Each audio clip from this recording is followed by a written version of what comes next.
Welcome back, everybody. We're gonna be checking out the biggest entity I ever covered, the Sea Eater Explained. Let's get it. Let's go.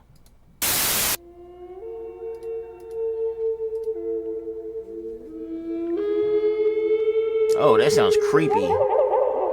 Whoa.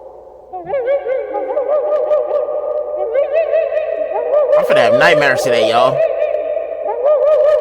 Whoa. The ocean is a scary place, and It what is. lurks deep below the dark waves terrifies people across the world. But the entity that I'm going to be explaining today makes that already scary place even worse. That's right, in this video I will be talking about the Sea Eater entity Eater. from the Trevor Henderson lore system. Well, I ain't gonna lie, already that sounds scary, the Sea Eater, bro. That's why I don't want to go swimming in the sea anymore. I went there, I went snorkeling in the sea in Key West. I'll probably never do it again, man. A huge like on this video if you want me to go over more horrific eldritch horror creatures that seek to devour humanity, and leave a comment telling me what other ones you'd like to see me talk about. Anyways, with all that said, with all the blabbering gone, let's get into the full history, the full lore, and the explanation of the Sea Eater entity, shall we? The physical description and the size of the true entity is hard to say. It's simply too big to measure. That's what she said. But it's estimated to be about 5 kilometers tall, 4.5 kilometers wide, and at least 25 kilometers long. Or if you're that's American, too long, bro. That's 3 miles tall, 4 miles wide, and 15 miles long, which is That's what she almost the said. size of your mom. Although some people will size tell you that... Bro, you crazy.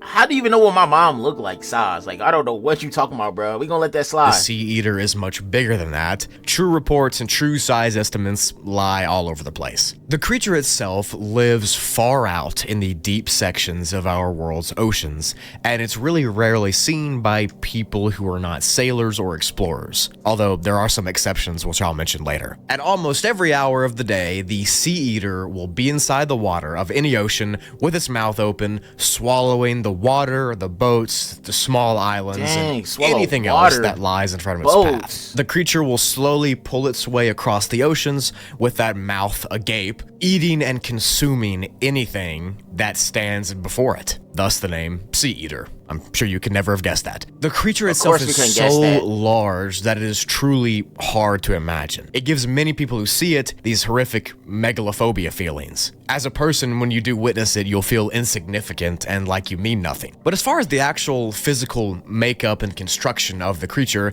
the skin of it is made out of some kind of thick, hide, blubbery material. Similar to a whale, however, water seems to be able to flow in and through the creature's skin, which gives it a very aerodynamic ability. That's insane. Sailors who have seen this huge beast in the ancient times have been entranced by its largeness, how huge it is, and it's caused them to sail directly into its mouth. They kind of just get awestruck and terrified all at the same time, and they can't think, they can't move.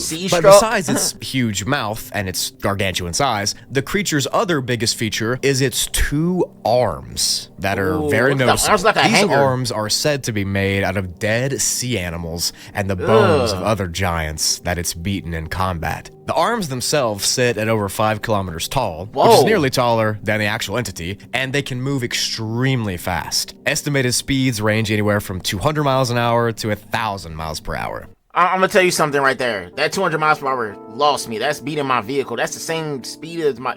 Like, bro, what the heck? I'm leaving the sea. I might as well just drown at that point.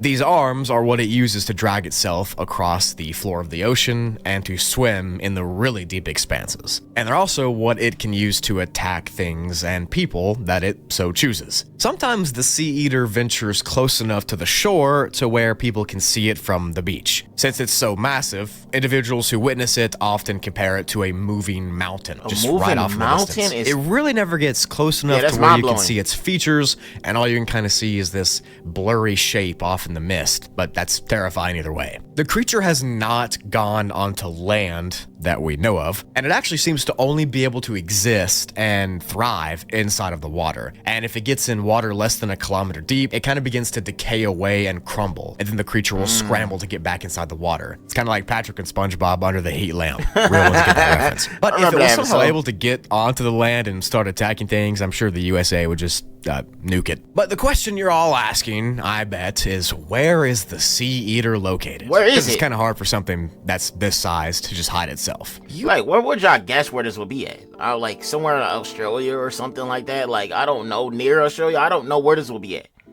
I don't know. Usually the creature hides out in the Pacific Ocean Pacific and the Ocean, Indian Oceans, and it's more rarely seen in the Atlantic side of things. It's said that if you do see the entity at all, from the shore, from a boat, from an island, that it's a terrible omen for your life, and that something awful is about to happen to you. It's kind of like a harbinger of bad things to come. Throughout the course of human history, there have been several incidents and run-ins with this Sea Eater entity that have been documented and have been talked about. There's tons of them as well from the prehistory days that I'll go over in a second, but these are the most recent documented cases. In 1862, the Sea Eater surfaced near a shore in an unnamed location. Its surfacing out of the ocean caused multiple tsunamis to occur. The waves in these tsunamis were recorded to be over 120 meters tall, or almost 400 feet. And the shores of this coastal area would go on to flood for over 60 years, simply because the Sea Eater got out of the water right by the coast. In 1927, a woman named Evelyn Mary reportedly spotted the Sea Eater while she was on the beach sunbathing. She reported to police that a, quote, strange mountain was in the sea moving closer. She then got freaked out. How do you explain that to the police? I see a mountain in the sea moving. They gonna look at you like you're crazy. Like, they go like, lady, what is wrong with you? Like, for real. Out when this giant creature was moving towards the beach, and she ran away. And in 1930, a fisherman who was in the deep Pacific Ocean casting out some nets and some lines was with his father. And when that man's dad thought he had a fish on the hook and he looked over the side of the boat under the water, he saw a very massive, dark figure rising rapidly in the murky waters below. Before he knew what happened, the entity was springing up out of the water and capsized the vessel. Other groups in history are said to have witnessed this Sea Eater creature as well, and it might run deeper into mythology and lore than you expect. The pirates told tons of stories about these giant serpents that could swallow the world whole, and these strange, enigmatic sounds they could hear when they were sailing thousands of miles away from land. This could have been the Sea Eater. Religious people speak of the Leviathan that lives beneath the waves and holds the world's oceans together, and that devours passerbys and sinners. The description of the Leviathan kind of sounds pretty similar to the description of the Sea Eater. The Egyptians painted some kind of effigy of the Sea Eater in their pyramids of sandstone. Maybe the Sea Eater ventured into the Mediterranean Sea at one point. Who knows? But all that I do know is that the entity is ancient. It's a part of nearly every culture's folklore in some form or fashion, and it's as terrifying as it is ancient. I mean, it's this giant, huge, doomsday, end-of-the-earth level beast that has only been photographed just a few times. It's the dread of sailors everywhere, because they're terrified of what they might sail into if they see it. It's the embodiment of death and destruction. Even though you think you might be safe because it's off in the ocean and not on land, it can still somehow wreak havoc. The current whereabouts of this Sea Eater are not confirmed, and it hasn't been seen in a few years or so, which leads many to believe that it is about to show itself, because I'm sure it wants the attention, and you better pray to God. Oh, I'm gonna pray, bro. I don't want to see it. I understand you want attention, you want to suck up boats.